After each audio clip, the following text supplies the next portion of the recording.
21শে আগস্টের ঘোষণার বিচার হোক, এভরিবডি ওয়ান্টস, কিন্তু যাকে ইচ্ছা তাকেই আসামি করা যাবে না, এইটা তার এক শিক্ষা। প্রকৃত অপরাধী যদি রাষ্ট্রপক্ষ বের করতে না পারে তাহলে বিচারটা হবে কার? 100 মানুষও যদি খালাস পেয়ে যায়, নিরপরাধ একজনকেও আমরা সাজা দিতে পারি না। মুফতি হান্নান যে দ্বিতীয় কনফেশন দিয়েছেন, উপমহাদেশের ইতিহাসে 400 বছরের ফৌজদারি ইতিহাসে এই ধরনের কোনো দ্বিতীয় কনফেশন হয় কিনা, হলে এর উপর কোনো সাজা হয়েছে কিনা।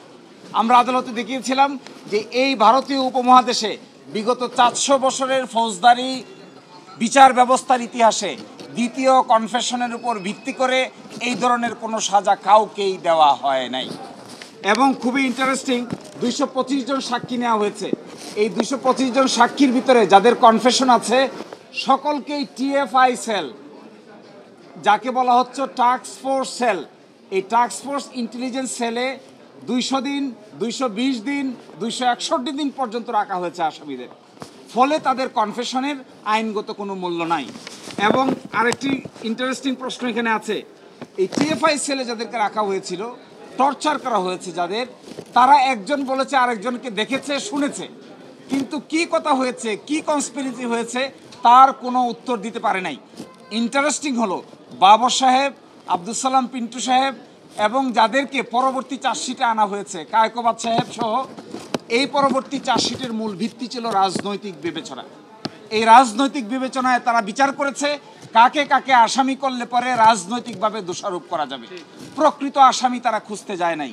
আজকে আদালতের সামনে দুটো মূল প্রশ্ন দাঁড়িয়েছে যে মুফতি হান্নানের দ্বিতীয় কনফেশনের উপর ভিত্তি করে কোনো সাজা দেওয়া যাবে কিনা। আদালত বলেছেন নো, দ্বিতীয় কনফেশনের উপর ভিত্তি করে কাউকে কোনো সাজা দেওয়া যাবে না। প্রথমটা দাঁড়িয়েছে ফার্দার ইনভেস্টিগেশন যে হয়েছে, এই ফার্দার ইনভেস্টিগেশনের মামলার আমলে গ্রহণকারী আদালত কোনটা হবে? এই আমলে গ্রহণকারী আদালত হয়েছে ট্রায়াল কোর্ট। আইনে আছে আমলে গ্রহণ করবে হলো সব ম্যাজিস্ট্রেট আদালত। এখন দেখা গেছে আমলি আদালত আমলে না গ্রহণ করে যা বিচারিক আদালত আমলে গ্রহণ করেছে। হাইকোর্ট ডিভিশন বলেছেন এইটা বাংলাদেশের সকল সিদ্ধান্তের আলোকে অবৈধ হয়েছে এবং এই জন্য এই ট্রায়ালটাকে ইল্লিগ্যাল, অবৈধ ঘোষণা করেছেন। এবং সকল বিবেচনায় আমি যেটা বলতে চাই, অবশ্যই 21শে আগস্টে যা হয়েছে we all are sympathetic to that. 21শে আগস্টের ঘোষণার বিচার হোক, এভরিবডি ওয়ান্টস, কিন্তু যাকে ইচ্ছা তাকেই আসামি করা যাবে না, এইটা তার এক শিক্ষা। এভিডেন্স যদি না থাকে, রাজনৈতিক বিবেচনায় কারো ঘাড়ে দোষ চাপিয়ে যদি বিচার করা হয় তাহলে তার শেষ পরিণতি ভালো হয় না। এই ঘটনা থেকে এখান থেকে শিক্ষা নিতে হবে। জি, জনাব তারেক রহমানকেও এই মামলা থেকে খালাস দিয়েছেন। আর বাইরেও তার মামলা আছেন। আরেকটি মামলা আমরা করছি মেইন 23 নম্বর কোর্টে, 10 টাক অস্ত্র মামলা। এই 10 টাক অস্ত্র মামলা শুনানির শেষ পর্যায়ে এসেছে। আমরা আশা করব ওই মামলায় একই ধরনের ফলাফল হবে। আর 21শে আগস্টের মামলা,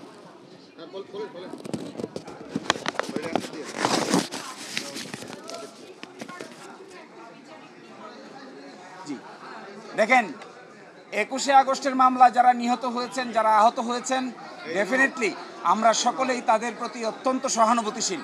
এটাই হতে হবে আইনের দৃষ্টিতে। কিন্তু প্রকৃত অপরাধী যদি রাষ্ট্রপক্ষ বের করতে না পারে তাহলে বিচারটা হবে কার?